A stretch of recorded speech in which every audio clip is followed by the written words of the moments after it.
जय श्री कृष्णा दोस्तों, एक बार फिर से आपका स्वागत है हमारे यूट्यूब चैनल में।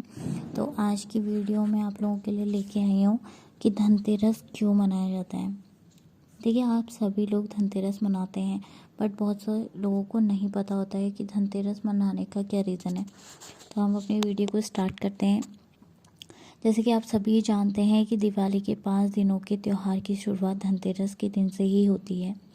कार्तिक मास की कृष्ण पक्ष की अमावस्या तिथि को धनतेरस का त्यौहार मनाया जाता है। मान्यता है कि इस दिन आयुर्वेद के भगवान धन्वंतरि का जन्म हुआ था।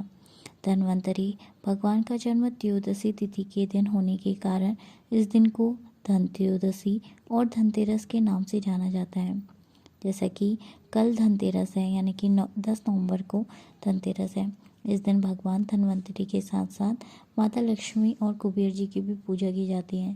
साथ में लोग बर्तन, सोना, चांदी, झाड़ू वगैरह खरीदते हैं।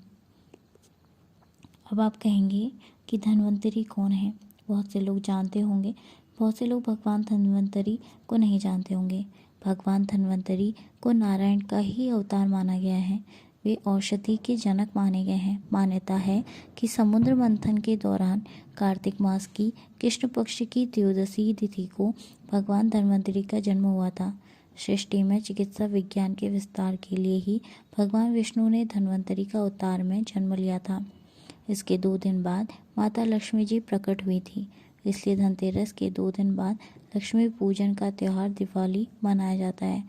धनतेरस के दिन भगवान धन्वंतरि की पूजा करने से व्यक्ति को निरोगी काया मिलती है, साथ ही परिवार से दुख और दरिद्र दूर हो जाता है। अब आपके मन में आ रहा होगा कि बर्तन, झाड़ू और जो भी सोना चांदी हम खरीदते हैं वो क्यों खरीदते हैं। तो मैं बताना चाहूँगी बर्तन खरीदने का क्या कारण है। कहा जाता है कि समुद्र मंथन के दौरान जब भगवान धन्वंतरि प्रकट हुए थे, तब उनके हाथ में पीतल का कलश था। ये दिन भगवान धन्वंतरि की पूजा करने का ही दिन है, इसलिए लोग उनकी कृपा का पात्र बनने के लिए इस दिन पीतल के जो बर्तन हैं वो खरीदते थे। लेकिन जैसा कि आप जानते हैं, समय बदल रहा है, तो पीतल के बर्तन कहीं ना कहीं चलन बंद हो गया और स्टील के बर्तन का चलन शुरू हो गया। इसलिए आज के समय में लोग बर्तन खरीदने की प्रथा तो निभाते हैं, लेकिन वे ज़्यादातर स्टील के बर्तन ही खरीदते हैं। झाड़ू खरीदने का क्या रीज़न है। झाड़ू को लक्ष्मी जी का स्वरूप माना गया है, क्योंकि ये घर की गंदगी को साफ करती हैं।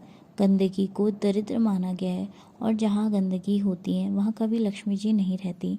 इसलिए लोग धनतेरस के दिन झाड़ू लेकर आते हैं। दीपावली से एक दिन पहले, यानी कि नरक चौदस को झाड़ू से घर की सफाई करते हैं और दरिद्र को दूर करते हैं। इसके बाद घर को सुंदर और प्यारा सा सजाकर माता लक्ष्मी जी के आगमन की तैयारी की जाती है। दीपावली के दिन विविध प्रकार की पूजा भी की जाती है। अब आप कहेंगे कि सोना चांदी वगैरह क्यों खरीदा जाता है। सोना चांदी को धन माना गया है और माता लक्ष्मी को धन की देवी कहा गया है। मान्यता है कि धनतेरस के दिन अगर सोना चांदी खरीदा जाए तो माता लक्ष्मी जी प्रसन्न होती हैं और घर में समृद्धि बनी रहती है। इसलिए लोग इस दिन सोना चांदी के आभूषण खरीदते हैं। तो आई होप आपको समझ आया होगा कि धनतेरस क्यों मनाया जाता है और इस दिन हम जो सोना चांदी, झाड़ू और बर्तन खरीदते हैं वो क्यों खरीदते हैं। तो आपको ये वीडियो पसंद आया होगा और आपको समझ आया होगा कि धनतेरस क्यों मनाया जाता है। तो प्लीज़ चैनल को लाइक एंड सब्सक्राइब कीजिए, ताकि मैं ऐसी वीडियो आप लोगों के लिए और लाते रहूँ। धन्यवाद।